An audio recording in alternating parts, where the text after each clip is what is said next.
Il est 8 heures.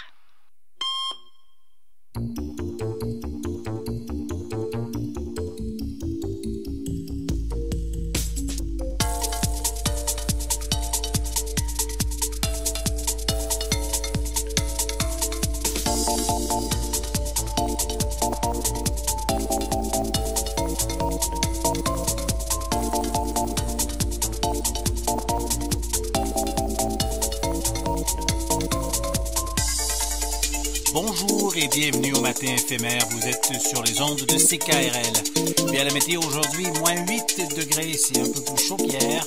Et la température devrait se maintenir au cours des prochains jours. À l'émission aujourd'hui, nous aurons de la grande visite à l'émission. Il y a le Ukulele Club de Québec qui sera de passage dans les studios de CKRL. André Pelletier et ses compagnons viendront nous jouer des airs de Noël, mais c'est vers 8h30.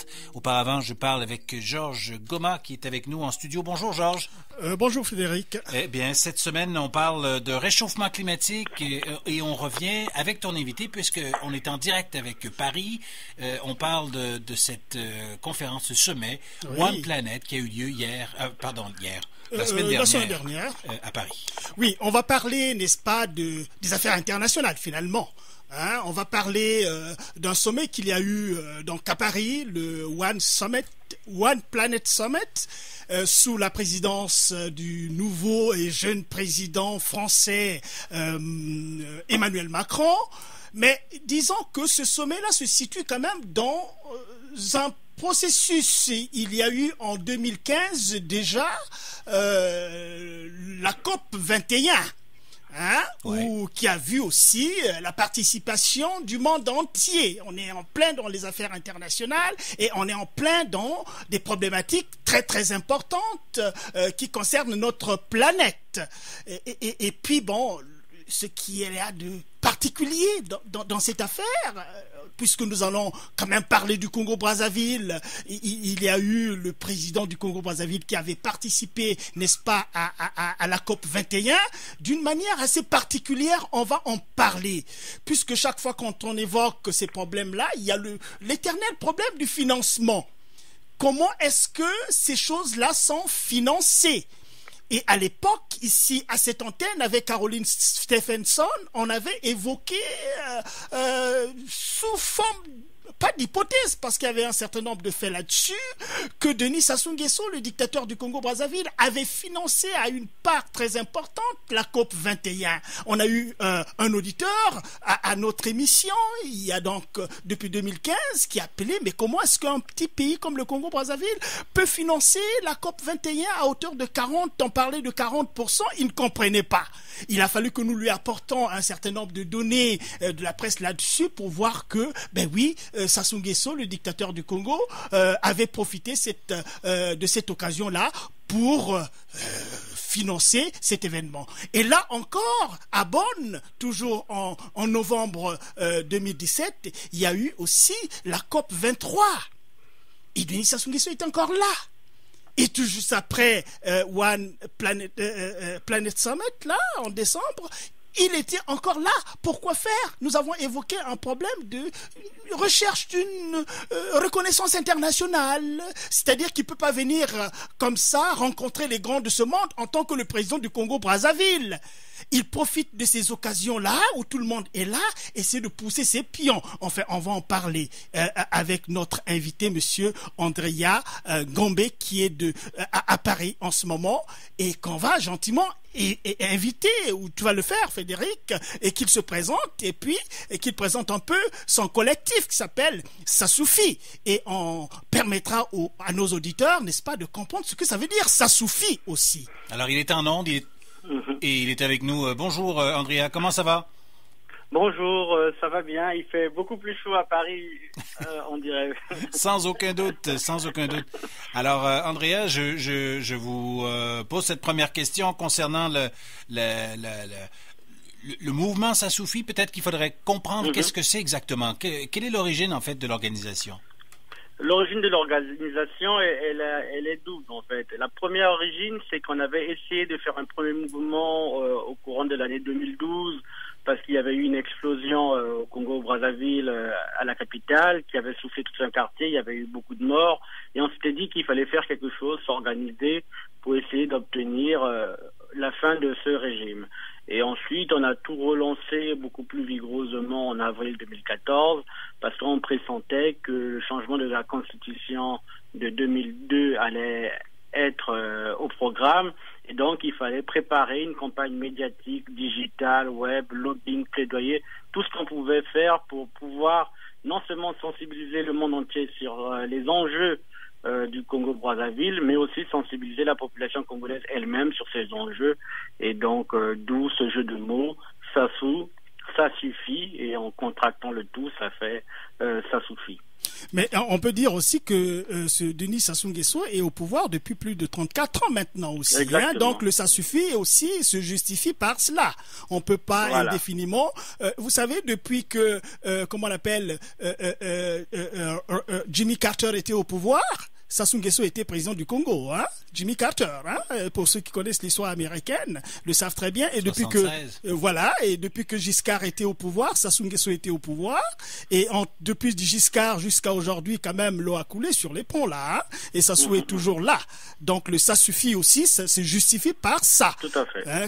34 ans au pouvoir, ça suffit. Voilà. C'est même le nom de notre compte Twitter.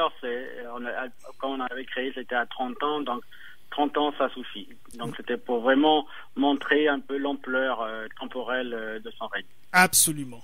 Mais on va enchaîner finalement pour gagner du temps de ces sommets-là.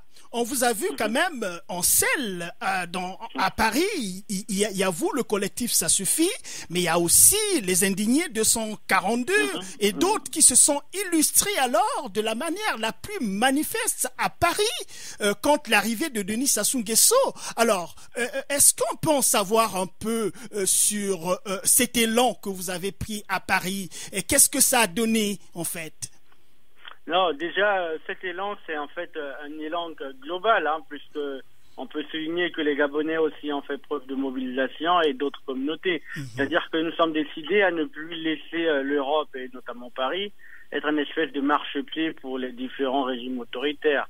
Ce qui s'est passé pour les Congolais, donc c'était prévu de longue date dès qu'on a eu l'information qu'ils allaient arriver sur Paris, donc on s'est mobilisé pour pouvoir faire échec au dispositif de communication, parce qu'il faut savoir que la dictature joue justement sur ce genre d'image pour pouvoir bourrer le crâne aux populations au niveau des différents pays. Et donc quand on est au fin fond de Brazzaville et qu'on voit simplement la réception de M. Sassou avec M. Macron, sans avoir les clés de décryptage des différentes images, on peut se sentir un peu, découragé en se disant, voilà, le tyran a été reconnu, alors qu'il n'en est rien, puisque M. Sassou était là en qualité de porte-parole de la commission climatique du bassin du Congo. Donc il n'était même pas là en qualité vraisemblablement de président ou de président reconnu. Donc voilà, c'est ce genre de tricks, comme on dit en français, c'est ce genre de tour de passe-passe que souvent les dictateurs jouent pour pouvoir enfumer les peuples.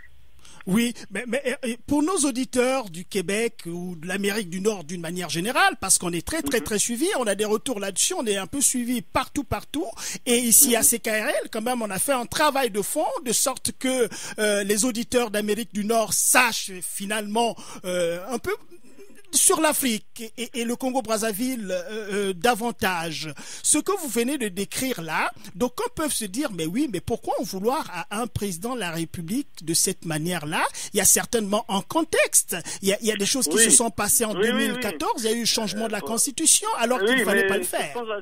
Sans aller jusque-là, en restant simplement sur le sommet One Summit, nous avons un individu qui a chassé la délégation... à l'époque, c'était la délégation de Greenpeace qui devait venir faire de la sensibilisation sur la déforestation. Ils n'ont pas eu le droit d'accoster, ils ont été chassés du Congo. Il y a eu juste avant ça Monsieur Stephen Cockburn, qui est un agent d'Amnesty International, qui a été interdit de séjour. Dans la semaine qui avait suivi, il y a eu des journalistes qui ont été molestés. Donc nous sommes en face d'un régime autoritaire, d'un régime hyper violent, un régime qui bombarde sa propre population et donc qui n'a pas intérêt à être très médiatisé sur ces différents thèmes-là. Donc oui, la colère des peuples est légitime et on tenait justement, comme nous sommes une radio canadienne, à saluer le travail fait par l'État canadien, le gouvernement fédéral canadien et le gouvernement du Québec pour la loi qui a été adoptée sur les victimes des dirigeants étrangers corrompus. Donc aujourd'hui, ces différentes personnes qui volent et pillent les pays africains ne peuvent plus venir se réfugier au Canada et nous espérons que le Canada va prendre un leadership, notamment au niveau de la francophonie pour pouvoir étendre cette loi à l'ensemble des pays, en commençant par les pays francophones.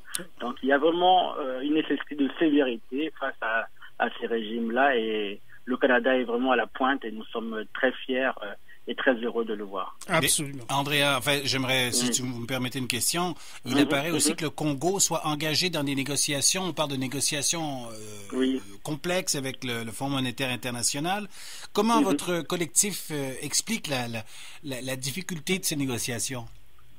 La difficulté des négociations, c'est justement parce que la société civile congolaise s'est mobilisée. Si on ne s'était pas mobilisé, nous pensons que l'accord aurait été déjà trouvé. Nous avons levé 2 lièvres, notamment le premier, c'était celui que le négociateur même qui négocie pour le compte du Congo est lui-même poursuivi pour blanchiment d'argent, recel, et son associé a été condamné en Italie pour blanchiment et recel de près de 60 millions d'euros. Donc nous avons déjà un négociateur qui est corrompu. Mais il s'agit de qui? Il faut peut-être... C'est monsieur Lucien Ebata. Lucien Ebata, patron de la société Orient Hall, qui est épinglé dans des affaires de détournement d'argent à des hauteurs de 60 millions d'euros. Il avait été lui-même saisi avec la somme de 182 000 euros en liquide sur lui dans un aéroport. Et c'est lui que celui qui sert de dictateur au Congo a mandaté pour conduire la négociation post-FMI. Il faut savoir que le Congo a menti au FMI. Le Congo a caché les informations sur la réalité de son endettement et c'est grâce au travail d'activistes et de lanceurs d'alerte que cette information a pu sortir et a bloqué les négociations. Maintenant, ce qui bloque les négociations actuellement, c'est l'exigence de la société civile de transparence. Nous demandons des critères de transparence renforcés. Nous demandons une réelle légitimité politique pour conduire les réformes. On ne peut pas confier, en tout cas le FMI ne peut pas reconfier encore la nécessité de faire des réformes à des individus qui ont menti, qui ont dissimulé, qui ont triché et qui en fait utilisent l'argent pour acheter des armes, bombarder les gens et les assassiner, quoi. Donc nous réclamons en fait des choses que le régime actuel ne peut pas accepter. Et du coup, la négociation est bloquée. Mais est-ce que vous pensez que le Fonds monétaire international va adopter une posture beaucoup plus conséquente cette fois-ci, parce qu'on a quand même l'impression que le dictateur dont vous parlez, dont nous parlons, a bénéficié d'une certaine tolérance, on dirait un peu coupable de ces organisations internationales, parce qu'il fait ce qu'il entend de faire au su et au vu de tout le monde, avec les détournements, le blanchiment d'argent, l'achat des armes, et pour faire des guerres avec qui on ne sait pas, avec sa propre population. Tout ça, c'est su de ces organisations internationales, et on a comme l'impression qu'on le prend un peu dans le sens du poil. À moins que je me trompe. Plus vraiment, parce que les dernières déclarations de Mme Christine Lagarde ont le mérite de la clarté. Maintenant, il se trouve que la dette du Congo est égale à la somme des dettes cumulées des autres pays de la zone monétaire à laquelle le Congo appartient, qui s'appelle la CEMAC. Et le souci de ces institutions, c'est de ne pas voir cette zone CEMAC exploser. Or, nous, Congolais, nous demandons maintenant, parce que le Congo a menti, parce que le Congo a caché des données, de demander une exclusion ou une suspension temporaire du Congo de cette zone. Donc plutôt que de faire un bail-out, de sauver le Congo et de sauver M. Sassou par ricochet, nous faisons des demandes très précises, très raisonnables, pour dire un État qui a menti, qui a triché, qui a volé, ne peut pas continuer à être dans une zone économique à laquelle il ne respecte ni les contrats, ni les traités, ni rien du tout. Donc à un moment donné, c'est une exigence qui peut être entendue par ces institutions. Nous ne leur demandons pas de faire les choses à notre place, nous leur demandons simplement d'appliquer les traités d'appliquer le droit, d'appliquer ce qu'on appellerait du common sense, donc du sens commun, parce que il est inadmissible que ce régime qui a fait faire le pays 3 fois faillite, dont 2 fois en moins de 10 ans, puisse encore bénéficier de largesse, quoi. Et ça, je pense que c'est un discours, à force de le répéter, et surtout nous disons bien au FMI que s'il arrivait qu'un accord soit trouvé sans que cette exigence soit prise en compte, nous estimons que les Congolais ne se sentiront pas responsables de ce nouvel accord, et en cas de changement de régime, les Congolais ne rembourseront pas cette dette. Bon, alors Andrea, on me dit qu'on a aperçu Strauss-Kahn, l'économiste déchu, à cette conférence. Alors, qu'est-ce que ça signifie? Qu'est-ce qu'il fait? Ça signifie que les femmes congolaises sont très belles. Il est amateur, mais bon. Au-delà de cette boutade, c'est la capacité justement de cette dictature, et ça montre très bien l'arrière-plan. L'arrière-plan, c'est que l'État français aujourd'hui n'a plus la maîtrise d'un certain nombre de ses propres acteurs, qui se permettent d'aller faire des affaires parfois contre l'intérêt de leur propre pays, en allant fricoter avec des régimes autoritaires et des régimes criminels. Donc M. Strauss-Kahn est à la recherche d'argent, et nous avions eu une information comme quoi, quand il avait été président du FMI, il devait en partie son élection au vote de certains pays africains peu scrupuleux, dont le Congo et d'autres petits pays autour. Donc voilà, c'est un retour d'ascenseur. C'est un retour d'ascenseur, mais il y a eu aussi une rencontre avec le ministre français de l'économie. C'est quand même étonnant de voir un chef d'État, un soi-disant chef d'État, d'être réduit un peu à faire comment on appelle ça, à faire le pied de grue auprès d'un ministre de l'économie. Qu'est-ce qu'on peut savoir un peu autour de cette rencontre? Nous n'avons pas eu de confirmation de la rencontre. En revanche, on avait eu une information comme quoi c'était M. Darmanin, qui est ministre du Budget, qui s'était finalement déplacé à l'hôtel.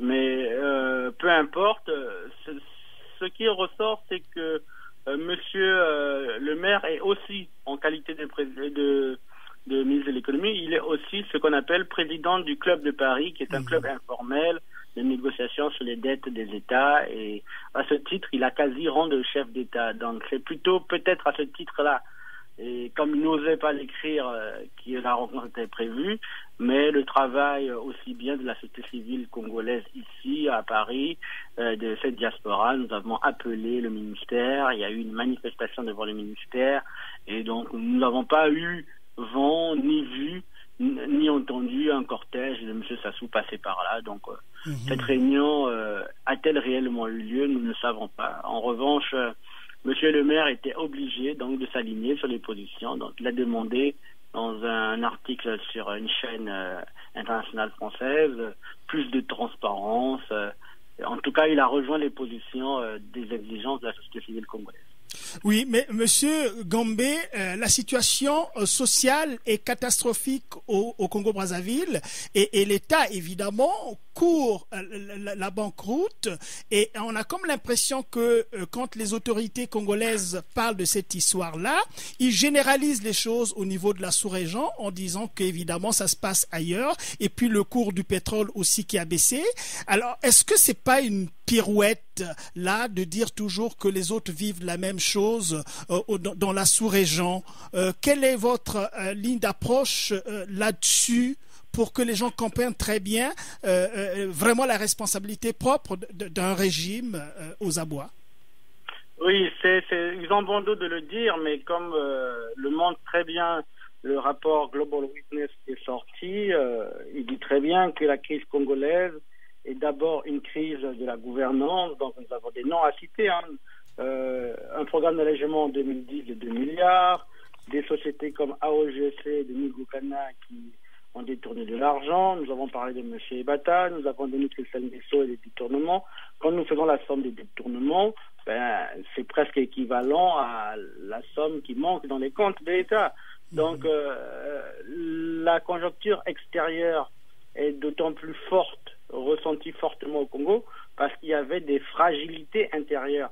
Et on ne parle même pas de la dette intérieure, qui est composée de dettes sociales, de dettes comme celle de M. Odjet, qui est un investisseur qui avait fait des travaux avec l'État congolais, à qui le Congo doit quasiment 8% de son PIB. Donc non, ce n'est pas une crise liée à la chute du prix du pétrole. Et encore, même si c'était une crise du pétrole, le Congo a d'autres ressources qui sont le bois, qui sont l'or, qui sont le manganèse, et dont on ne voit quasiment jamais l'argent. Donc non, c'est une pirouette du régime et c'est le propre des dictatures de mentir comme ça. D'accord. Alors, le temps file tellement, il nous reste à peu près 3 minutes.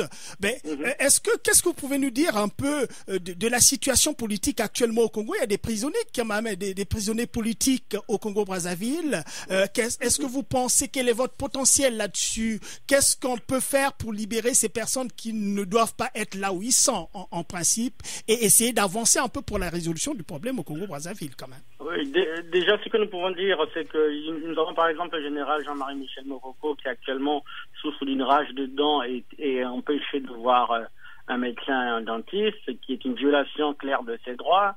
C'est lui qui a gagné l'élection présidentielle, qui est en prison. Hein? Nous avons le cas de Paulin Makaya qui devait être libéré le 1er décembre, mais qui n'est toujours pas libéré, donc c'est une violation de ses droits. Nous avons un journaliste, Gilles Fortuné Dombé, qui est bloqué et emprisonné pour avoir écrit un article. Nous avons le colonel Marcel Pica, citoyen américano-congolais, qui est enfermé pour simplement avoir soutenu M. Morocco, et d'autres encore plus nombreux. Et M. Okombi Salissa, qui est aussi un des candidats à l'élection présidentielle, qui est emprisonné pour avoir refusé de reconnaître le de M. Sassou. Non, il y a plein de prisonniers, et là, comme nous sommes sur une radio canadienne, nous demandons évidemment au Canada de prendre un leadership pour ce genre de questions, notamment au niveau de la francophonie, qui est absente du dossier congolais, et nous pensons que le Canada, l'État canadien, a quelque chose à jouer, vraiment un rôle moteur pour essayer d'apaiser cette crise et de trouver des solutions pacifiques. Et nous ne pouvons que, sur cette chaîne, appeler un leadership fort du Canada sur ce genre de questions. Oui, mais je pense qu'ici au Canada, il y a un activisme assez fort des Congolais, des citoyens canadiens d'origine congolaise qui sont sur la place du Canada, anglais et français. Nous les saluons. Voilà, et jusqu'aux États-Unis, qui font ce qu'ils peuvent faire, et je pense qu'ils posent quand même des actes pour sensibiliser, pour mobiliser. Un travail formidable. Voilà, pour mobiliser les citoyens canadiens, les hommes politiques canadiens, et là aussi, voilà. Donc, je pense qu'il y a des choses qui se font par ici également et que l'on espère vont concourir, n'est-ce pas, finalement au règlement de la situation du Congo-Brazzaville. Tout à fait. Très bien. Eh bien, voilà, c'est tout pour cette entrevue. C'est tout le temps que nous avions. Merci infiniment à M. André Agombe qui nous parlait de Paris. Merci à vous. Voilà. Merci, et merci aussi à Georges Goma pour cette chronique. Avec plaisir. Bonne journée. Toujours. Bonne journée. Au revoir.